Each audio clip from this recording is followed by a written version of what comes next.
Recently Ukraine ने अपनी deputy foreign minister एमिने ज़ापारोवा को भारत भेजा था। हम सबको लग रहा था कि इस विजिट का मुख्य कारण ये है कि यूक्रेन भारत से और भी ह्यूमैनिटेरियन एड और असिस्टेंस चाहता है। ये तो कारण था ही, लेकिन ये बहुत ही छोटा सा कारण था। असली मुद्दा तो अब जाकर सामने आया है, जब यूक्रेन की डिप्टी फॉरेन मिनिस्टर एमिने ज़ापारोवा का भारत में लास्ट दिन था। ह्यूमैनिटेरियन एड और असिस्टेंस या मेडिसिन, मेडिकल इक्विपमेंट, ये सब तो यूक्रेन को दुनिया के किसी और देश से भी मिल जाएंगे, लेकिन एक चीज ऐसी है जो यूक्रेन को सिर्फ और सिर्फ भारत से मिल सकती है, और वो बस भारत के हाथ में ही है। और यूक्रेन के प्रेसिडेंट व्लादिमीर ज़ेलेंस्की ने एमिने ज़ापारोवा को 4 दिन की लंबी भारत यात्रा के ऊपर भी इसी कारण से भेजा था। अब आपने देखा होगा कि पिछले 1 साल में जितने भी इंटरनेशनल इवेंट्स हुए, पिछले साल इंडोनेशिया में G20 का समिट हुआ, G7 का समिट हुआ, यूनाइटेड नेशन जनरल असेंबली हुई, यूएन ह्यूमन राइट काउंसिल की मीटिंग्स हुई, यूक्रेन युद्ध स्टार्ट होने के बाद अलग अलग मंचों के ऊपर जितने भी समिट्स हुए, कॉन्फ्रेंसेस हुई, उसमें सभी देशों ने यूक्रेन के प्रेसिडेंट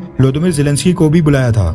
एंड इन सभी मंचों के ऊपर यूक्रेन के प्रेसिडेंट व्लादिमीर ज़ेलेंस्की ने ऑनलाइन वर्चुअल मोड से संबोधन दिया था और रशिया के खिलाफ इस युद्ध में मदद मांगी थी और रशिया के ऊपर सैंक्शंस लगाने की अपील की थी। अब मसला ये है कि इस साल के लिए G20 का प्रेसिडेंट है भारत। भारत तो स्टार्टिंग से ही इस मसले के ऊपर एकदम न्यूट्रल अप्रोच लेकर चल रहा है। एंड भारत की कोशिश है कि इस साल जो G20 देशों के विदेश मंत्री और G20 देशों के पीएम और प्रेसिडेंट्स का जो भारत में समिट होना है, उसमें रशिया की पार्टिसिपेशन भी हो। एंड रशिया के प्रेसिडेंट व्लादिमीर पुतिन उसको अटेंड करने के लिए भारत में खुद ही प्रेजेंट रहे। लास्ट ईयर इंडोनेशिया के बाली में जो G20 समिट हुआ था, उसमें शामिल होने के लिए इंडोनेशिया ने यूक्रेन को इनवाइट किया था। यूक्रेन G20 का सदस्य नहीं है, लेकिन इसके बावजूद इंडोनेशिया के प्रेसिडेंट ने पिछले साल यूक्रेन की राजधानी कीव में जाकर व्लादिमीर ज़ेलेंस्की को G20 में इनवाइट किया था। इसके चलते ही जो पिछले साल इंडोनेशिया के बाली में G20 समिट हुआ था, उसमें रशिया के प्रेसिडेंट व्लादिमीर पुतिन नहीं आए थे। उन्होंने अपनी जगह अपने विदेश मंत्री सर्गेई लावरोव को भेज दिया था।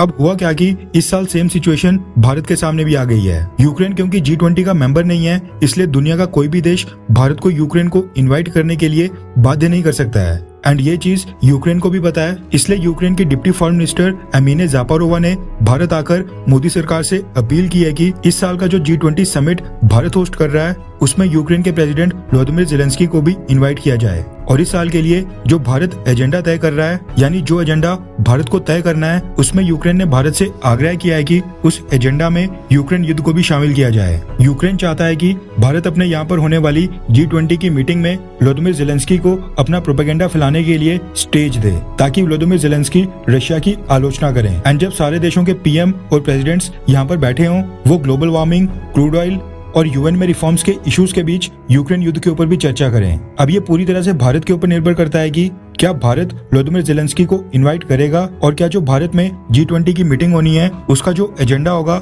उसमें यूक्रेन युद्ध को रखा जाएगा या फिर नहीं, क्योंकि भारत होस्ट है। लेकिन अगर भारत यूक्रेन के प्रेसिडेंट व्लादिमीर ज़ेलेंस्की को इनवाइट करेगा, तो ये भी हो सकता है कि रशिया नाराज हो जाए और व्लादिमीर पुतिन G20 समिट को अटेंड करने के लिए भारत आए ना। अब यूक्रेन भारत को किसी भी चीज के लिए तो बाध्य कर नहीं सकता है, यूक्रेन की इतनी हैसियत ही नहीं है। और अमेरिका भी इस तरह की चीज भारत से डिमांड करने से पहले लाख बार सोचेगा, क्योंकि जो क्वाड मीटिंग्स की ज्वाइंट स्टेटमेंट होती हैं, भारत तो वहाँ पर भी रशिया का नाम तक मेंशन नहीं करने देता है। अब मोदी सरकार को ये फैसला करना है कि क्या व्लादिमीर ज़ेलेंस्की को इनवाइट किया जाए या फिर नहीं। लेकिन आपको क्या लगता है कि क्या भारत को यूक्रेन के प्रेसिडेंट व्लादिमीर ज़ेलेंस्की को भारत में होने वाले G20 समिट के लिए आमंत्रित किया जाना चाहिए, हाँ या फिर नहीं? नीचे कमेंट करके अपनी राय जरूर बताएं।